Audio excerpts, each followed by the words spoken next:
Утре имам химия и с тая четворка на входното, как ще я оправям? Цяла вечер трябваше да уча.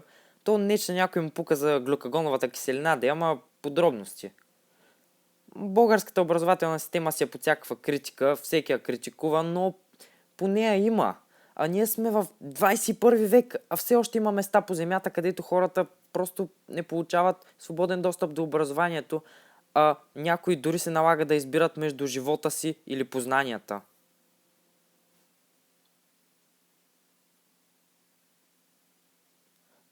Като се замисля, и ние не винаги сме имали правото на образование и познания, а някога са давали мило и драго, за да изучат децата си и да ги превърнат в будни личности. Днес училището е просто задължително и все едно министерството е навил по една аларма до всеки, за да го превърне в будна личност, обаче на нас не ни се става. Не е ли странно как нашите предци са се борили, за да могат българчета да учат на български язик, а днес ние се борим срещу тях? Това изречение се получи малко безмислено, дали срещу дедите или срещу учебните се борим. Май срещу двете.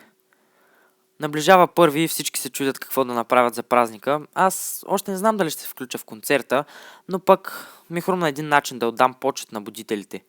Просто като се събудя. Като се събудя и оценя това, което са ми завещали, защото то не е даденост. В неделя сигурно пак ще помръкам за химията, но пък ще опитам позитивно.